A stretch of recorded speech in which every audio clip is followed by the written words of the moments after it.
உலக மக்கள் எல்லோருக்கும் வணக்கம். நான் உங்கள் ஜி கோபால் பேசுகிறேன். இன்னைக்கு பேசக்கூடிய பலன் என்ன அப்படின்னா, சனி பகவானின் வக்ரம். இந்த சனி பகவானின் வக்ரம் ஆகப்பட்டது ஜூலை 13ஆம் தேதி ஸ்டார்ட் ஆகுது. நவம்பர் 28ஆம் தேதி முடியுது. கிட்டத்தட்ட 130 நாட்கள் கணக்கு வச்சுக்கோங்க.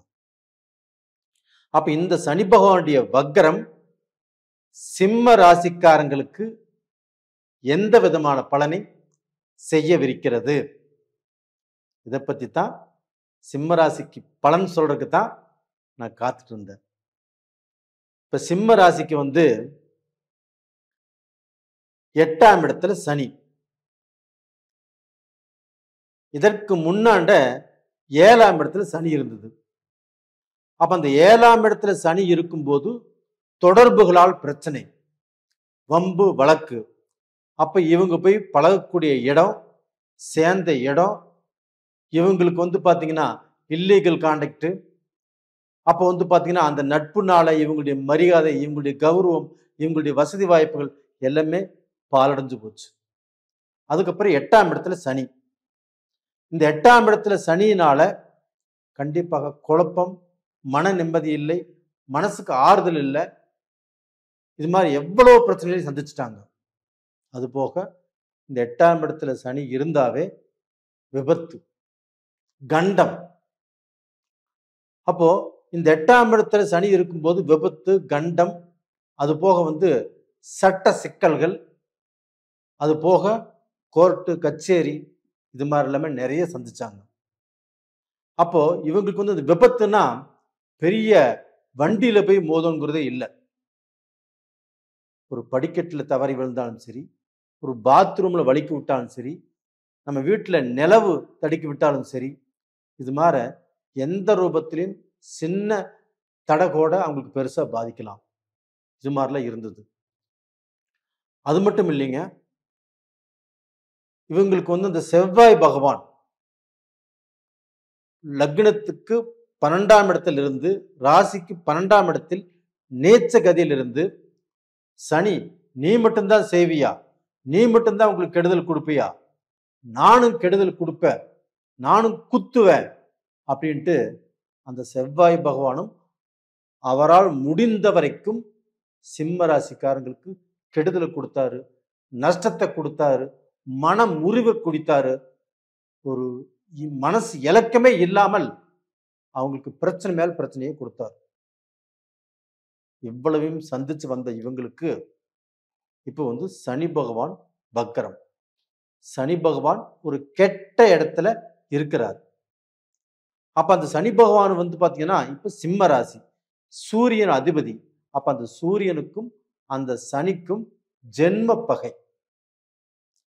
அப்ப அந்த ஜென்ம பகை ஒரு பக்கம், அந்த பகையில சனி பகவான் கெட்டு, அதாவது வக்ரம்னா கெட்ட இடத்துல கெட்டு போய் இருக்கிறதுனால கெட்டவன் கெட்டிடில் கிட்டிடும் ராஜயோகம் அப்படிங்கிறது இப்பொழுது சிம்ம ராசிக்காரங்களுக்கு.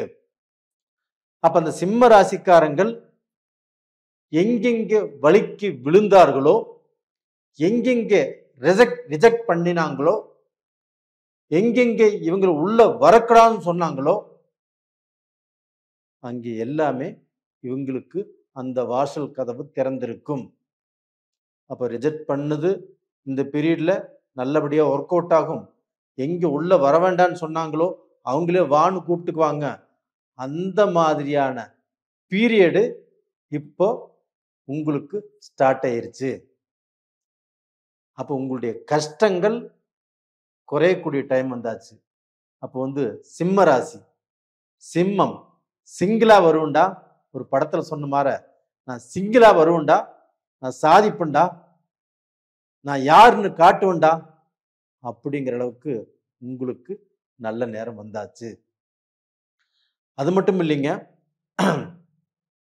இப்போ அந்த செவ்வாய் பகவான் ஆகப்பட்டது சிம்மத்துக்கு இப்ப 2ஆம் இடத்துல இருக்கிறாங்க. எப்போ நவம்பர் செப்டம்பர் 13ஆம் தேதி வரைக்கும். அப்ப அந்த செப்டம்பர் 13ஆம் தேதி வரைக்கும் அவங்களுக்கு 2ஆம் இடத்துல செவ்வாய் இருக்கிறாங்க அப்படின்னா, அப்ப அந்த செவ்வாய் அப்படிங்கிறது வீடு, மண்ணு மனை, சொத்து, பூமி இதற்கெல்லாம் காரகன். அப்ப இது நாள் வரையிலும் நீச்சத்துல இருந்து அந்த செவ்வாய் பகவான் ஆப்பட்டது வெளியில வந்ததே சிம்ம ராசிக்காரங்களுக்கு யோகம். அப்ப அந்த சிம்ம ராசிக்கு 2ஆம் இடத்துல செவ்வாய் இருக்கிறார் அப்படின்னா, இப்போ வந்து ஒரு பில்டிங் கட்டியிருப்பாங்க. பில்டிங் கட்டி வாடகை கொடலான்னு நினைச்சு கட்டினாங்க. ஆனா அந்த பில்டிங்க்கு யாருமே வாடகைக்கு வரல. அப்ப அந்த ஒருத்தர் கொண்டு அந்த பில்டிங்கை காட்டணும் அப்படின்னா கூட அந்த பில்டிங் நீட்டா சுத்தமா இருக்கணும். அதுவும் இல்லை. அந்த மெயின்டைன் பண்ணக்கூடிய அளவுக்கு கூட தங்கிட்ட வசதி வாய்ப்புகள் இல்லை. அந்த மாதிரி சூழ்நிலையில தான் அவங்க இருக்கிறாங்க. அப்போ அவர்களுக்கு இந்த பீரியட்ல இந்த செவ்வாய் 2ஆம் இடத்துக்கு வந்ததுனால கண்டிப்பாக நல்ல மாற்றம். நல்ல பில்டிங் கட்டலாம், பில்டிங் வாடகைக்கு விடலாம், அந்த பில்டிங் டெக்கரேஷன் பண்ணலாம். அப்போ வந்து நம்ம மேலும் மேலும் வளர்வதற்குண்டான வாய்ப்புகளை அந்த செவ்வாய் பகவானும் கண்டிப்பா கொடுப்பார். அதே சமயத்துல அந்த செவ்வாய் பகவான் 2ஆம் இடத்துல இருக்கிறதுனால கண்டிப்பாக கொஞ்சம் நிதானமாக இருப்பது நல்லது. ஏன்னா அந்த செவ்வாயை வக்கரமடைந்த அந்த சனி பகவான் பார்க்கறதுனால அப்போ வந்து அந்த செவ்வாய் ரொம்ப ஹீட்டா இருக்குது. அப்ப நம்ம ஒருத்தர்கிட்ட பேசும்போதும் நிதானமாக பேசணும். இப்போ ஒண்ணும் இல்லை, அந்த செவ்வாய் பகவான் யாரை குறிக்கும்னா கணவன்மார்களை குறிக்கும். அப்போ அந்த அந்த ராசியில பிறந்த பெண்கள், சிம்ம ராசியில் பிறந்த பெண்கள் இல்லைன்னா சிம்ம ராசியுடைய கணவருடைய மனைவிமார்கள், இப்போ அவங்க வந்து பேசுறதுல கொஞ்சம் ஜாக்கிரதையா இருக்கணும். ஒரு தமாசே பேசுறாங்க, அப்படி தமாசு பேசக்கூடாது. அவங்க கணவர்கிட்டயே பேசுறாங்க வச்சுக்கோங்களேன், அது தப்பாயிரும். இல்லை அவங்க உறவுக்காரங்கிட்ட பேசுறாங்க, இல்லை அவங்க அஃபீஷியலா வேலை செய்யற இடத்துல பேசுறாங்க. அப்ப அந்த தமாசுங்கிறது நம்ம சோசியலா பேசுறது 2 பக்கம் கூர்மையான ஆயுதம், நம்மளுக்கே பாதிப்பு வரும். அந்த மாதிரி சூழ்நிலை இருக்கிறதுனால கண்டிப்பாக நீங்கள் இந்த பீரியட்ல நாவடக்கம் தேவை. இதுல வந்து ரொம்ப கான்சன்ட்ரேஷன் பண்ணுங்க. அந்த நாவடக்கத்தோடு இருப்பது நல்ல விஷயம். இது போக